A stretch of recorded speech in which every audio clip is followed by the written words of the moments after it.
अंग्रेजी भाषा को अक्सर एक एकल सिंगल भाषा समझा जाता है, लेकिन दुनिया के दर्जनों देशों में बोली जाने वाली अंग्रेजी की बोलियां आपस में या चौसर की अंग्रेजी से कहां तक समान हैं और उन सब में तथा बेअवुल्फ की अजीब शब्दावली में क्या तालमेल है। दरअसल अधिकांश भाषाओं की तरह पीढ़ी दर पीढ़ी अंग्रेजी बोलने वालों की भाषा बहुत बदलती गई है। इन परिवर्तनों को पूर्ववत करके हम वर्तमान से लेकर भाषा की प्राचीन जड़ों तक की विकास यात्रा देख सकते हैं। आधुनिक अंग्रेजी और फ्रेंच तथा स्पेनिश जैसी लैटिनी रोमांस भाषाओं की शब्दावली में काफी समानता है। उनमें से अधिकांश मूलतः अंग्रेजी शब्द नहीं थे, बल्कि 1066 में इंग्लैंड पर नॉर्मन आक्रमण के बाद ये अंग्रेजी में आने लगे।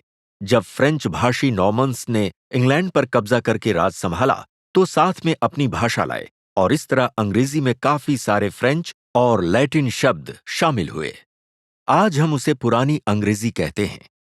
ये बेअवुल्फ की भाषा है, जो शायद अपरिचित सी लगे, पर आपको थोड़ी जर्मन आती हो तो समझना आसान होगा, क्योंकि पुरानी अंग्रेजी जर्मैनिक भाषा परिवार का अंग है, जिसे पहली बार ब्रिटिश द्वीप समूह में 5वीं और 6ठी शताब्दी में एंगल्स, सैक्सन्स और जूट्स लाए थे। उनकी जर्मैनिक बोलियों को आज हम एंग्लो सैक्सन कहते हैं। 8वीं से 11वीं शताब्दी में वाइकिंग आक्रमणकारियों ने इस मिश्रण में पुरानी नॉर्स को जोड़ा। आज अंग्रेजी की जड़ों को पहचानना आसान नहीं, जिस पर कई अन्य भाषाओं का मुलम्मा चढ़ा है, जैसे फ्रेंच, लैटिन, पुरानी नॉर्स वगैरह। पर यहाँ तुलनात्मक भाषा विज्ञान हमारी मदद कर सकता है। व्याकरणिक संरचना, ध्वनि परिवर्तन के पैटर्न और मूल शब्दावली की जानकारी द्वारा। जैसे कि 6ठी शताब्दी के बाद प से शुरू होने वाले जर्मन शब्द बाकायदा फ ध्वनि में बदल गए, जबकि प वाली पुरानी अंग्रेजी समकक्ष शब्द नहीं बदले। एक अन्य दौर में स्वीडिश के स्क वाले शब्द बदलकर अंग्रेजी में श की ध्वनि ले आए। फिर भी स्क वाले कुछ अंग्रेजी शब्द हैं, जैसे स्कर्ट और स्कल, लेकिन ये स्क से श बनने के बाद पुरानी नॉर्स से सीधे आए थे।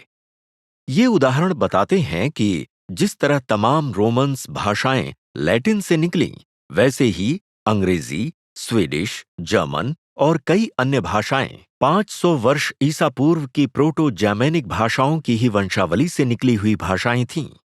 इस प्राचीन भाषा की कोई लिपि न होने से इसका पुनर्निर्माण इसकी वंशज भाषाओं में हुए परिवर्तनों की समानता की तुलना से ही संभव है। अतीत में और पीछे जाकर इसी प्रक्रिया का उपयोग करके प्रोटो जर्मैनिक की उत्पत्ति का पता प्रोटो इंडियन यूरोपियन भाषा से लगाया गया है, जो 6000 साल पूर्व आधुनिक यूक्रेन और रूस के पॉन्टिक स्टेप में बोली जाती थी। ये इंडो यूरोपियन परिवार की पुनर्निर्मित पूर्वज भाषा है, जिसमें प्राचीन यूरोप की लगभग सभी भाषाएं तथा दक्षिणी और पश्चिमी एशिया के बड़े हिस्सों की भाषाएं शामिल हैं। हालांकि इस पर और काम होना बाकी है। कई शब्दों में पाई गई समानताएं इंडो यूरोपियन भाषा की तमाम शाखाओं में समान रूप से पाई गई हैं।